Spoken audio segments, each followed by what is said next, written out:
Mohammed, what's up, buddy? He says, hey guys, how does responding to reviews in GMB help things? Is it only good because it's activity in GMB?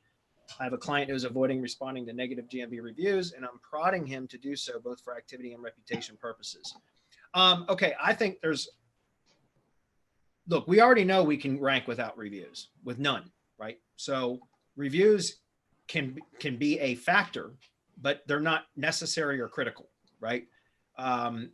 So in my experience, the reason why I suggest responding to reviews, both positive and negative, I tell all my clients to respond to reviews, positive and negative, for two reasons. Number one, it's additional activity. Number two, it shows to to users, to people that end up seeing your brand, that you're engaged with your customers, right? Or that the brand is engaging with their customers. And number three, because it gives you the opportunity to now inject additional keywords and location terms, right? Location modifiers into a response. Because a lot of the time, I think about most reviews that customers leave don't have any keywords in them whatsoever, or location details, right? A lot of them are just saying, hey, it was awesome. Thanks, guys. I mean, it might have like, hey, they called these guys to come remove a tree and they did a really good job. We really, cleaned up the yard afterwards. It was great. I'll call them again. Highly recommended, blah. Other than saying remove a tree, there's no other indication there as to what has been done. They're just saying they did a great job, which is great.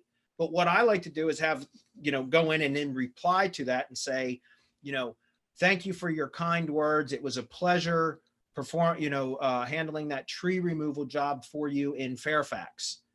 We encourage you to contact us the next time you have some tree care work, or tree care needs or something, right? So now you've squeezed in multiple keywords as well as a location modifier. So that's why I like to do that. And I have all of my clients, what I'll do is during monthly reports, when I send out monthly reports, I have my VA always take screenshots of GMB insights and stuff like that. And we'll take a look at one of the things that we look at is the reviews, to see if any new reviews have been posted in the last month. And if so, have they been responded to? Because if not, then when I send the monthly reports to my clients, I mention that in the commentary in the email that I send my clients, say, hey, I noticed that you got 2 new reviews this month that hadn't been replied to. Here's the links directly to them. Please go reply.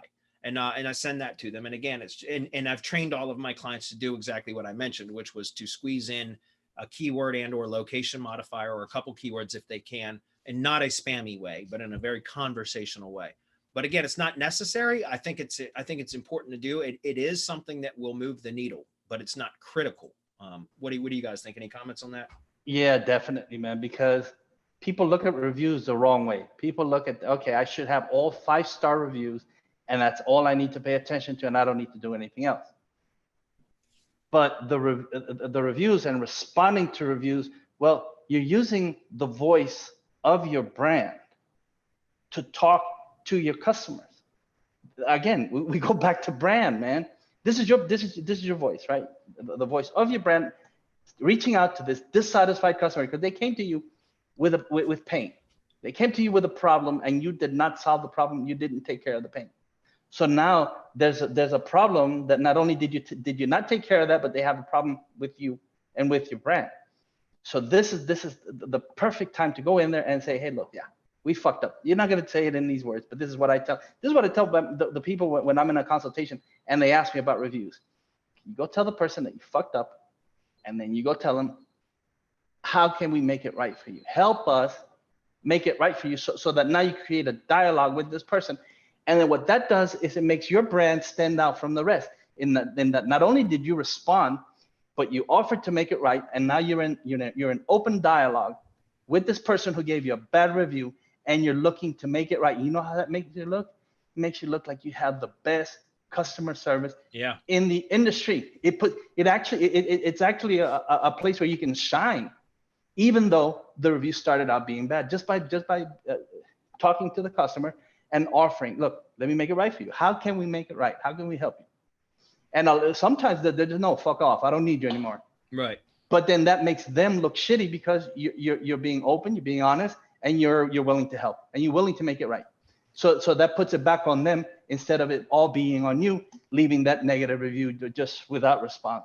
You know, chirp, chirp, chirp. It makes you look really bad. And in rare occasions, you can turn a negative bad review, what initially was a bad review, into a positive and end up turning that customer into a brand advocate. Exactly. It's a rare occasion that happens, but if you bend over backwards to make something right that was a fuck up on your part or not, you know, whatever, but if you bend over to make it right, then sometimes you can turn that customer into you know, an ambassador for the company, because they'll go out and, you know, sing praises about your business and recommend you to friends and family and such, because they had what started off as a bad experience but turned into a good one. Okay, and so just keep that in mind. Remember, guys, think of setbacks as, you know, Napoleon Hill.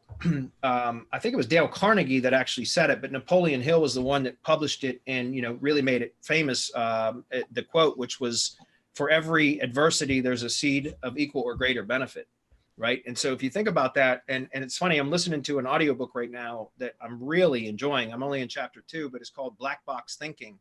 And it's all about how, you know, if you take your failures and analyze them the way the airline industries do with the black box, right? They always admit, they don't ever try to cover up mistakes or hide mistakes or try to downplay mistakes. They take all mistakes head on and they analyze the data and make it publicly available for everybody so that they can improve processes and improve how flights, you know, are handled and things like that.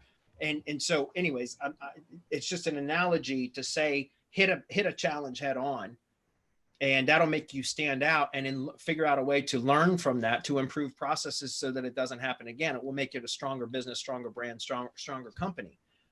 And so again, just think about it that way. You know, I love that statement. I say it to myself all the time when I run into a challenge, something that, you know, or if I mess up, you know, I fail, you know, have some sort of failure or something, you know, for every adversity, there's a seed of equal or greater benefit. So just remember that. Just look for the way to improve upon a process when you've been notified of a setback or, you know, an insufficiency or whatever.